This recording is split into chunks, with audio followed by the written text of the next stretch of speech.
Morez Johnson Jr. leading a USA run at U19 World Cup. The 2025 USA Basketball Men's U19 national team is loaded with prospects from across the country, but few on the 12-man roster bring the combination of international and collegiate experience that Morez Johnson Jr. does.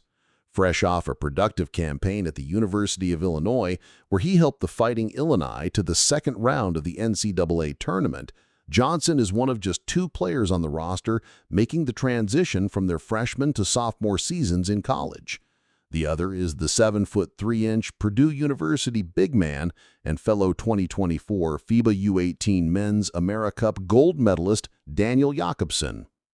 Both players return to USA Basketball this summer not just as contributors, but as experienced leaders with a shared history on the international stage. With a full season of Big Ten basketball now behind them, Johnson Jr. and Jakobsen bring a unique edge into the 2025 FIBA U19 Men's World Cup in Lausanne, Switzerland. Johnson Jr., a 6'9" forward, played in 30 games last season for Illinois and started 8 of them. He averaged 7.0 points, 6.7 rebounds, 1.1 blocks, and shot a blistering 64.2% from the field. His debut college season delivered solid numbers, but it was the physicality, size, and overall talent in the Big Ten Conference that gave him a fundamental understanding of what it takes to compete at the next level. "We had a few lottery picks in our conference," Johnson Jr. said. "Going up against them in practice and games, I feel like that's going to help me get ready for matchups in this World Cup." There were 7 players drafted from the Big Ten in the first round of the 2025 NBA draft this past week, including 2 of Johnson's teammates from Illinois, Kasparas Yakachonis at number 20 and Will Riley at number 21.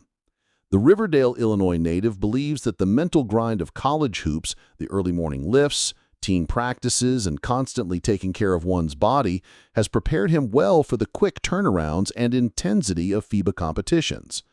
"I built great habits. I'm still in the same habits from the season. I wake up early and I come to the gym early to get my shots up. I'm still doing my nightly routine like stretching. It definitely helps you out and builds those great routines," Johnson said. Jakobsen agreed, echoing that exact sentiment after completing his first year at Purdue.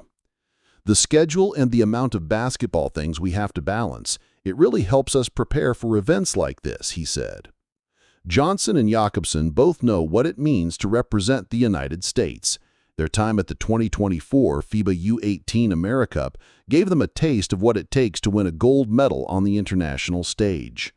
For Johnson Jr., that experience is part of what fuels his leadership this time around. "I'm willing to do whatever it takes to get a gold medal and be on the floor. I'm cool with just rebounding and defending here. All I want to do is be a part of a winning program." Johnson understands the honor that comes with representing your country, and his focus is firmly on winning. "It's always an honor to put that USA across the front of your jersey," Johnson Jr. said. "I'm excited to go to Switzerland to compete and win the gold medal. That's the goal." Johnson is looking forward to growing as a player on both ends of the floor, expanding his offensive skill set while contributing to making an impact with his energy and effort on the glass. "Being able to expand my game on the perimeter, being able to pick and pop, being able to switch it up, having defenders more on their toes so they can't play drop coverage all the time. Being able to drive on closeouts after I hit a couple, then they'll start closing out hard. In the Big Ten, there's a lot of big guys, and I can drive past them because I feel like I'm more versatile." Johnson is set to continue that development in the Big Ten again next season, transferring to the University of Michigan for his sophomore year. That versatility also shows in the way Johnson crashes the offensive boards, an area where he takes pride in creating second-chance opportunities for his team. Abusing the other team on the glass, that's how you ruin a team's confidence in the game. What can they do if they can't end the possession? "With all of the great talent we have here, if we get more possessions than the other team, we're bound to win if we get more shots than them. We won't miss too many. Everyone here is a great athlete, all high-level basketball players." When asked about the biggest lesson he learned in his first year, Johnson didn't hesitate. "You can't hold your head down and you can't hold your head too high. At the end of the day, you've got to make the next play. that play behind you doesn't matter anymore. I've carried that with me because I told a couple of guys here that when they make a mistake, I told them, next play, next shot. It doesn't matter no more. The 19-year-old is also preparing for a shift in tempo and style in Lausanne. In college, you can get away from running your sets. In the World Cup, play is likely to be more about running sets, pin downs, and snap actions, so we've got to be on our toes, locked in defensively. Johnson has set a few clear goals for this experience: win the gold, lead the tournament in rebounding, and build strong relationships with his teammates along the way. It's always great to connect.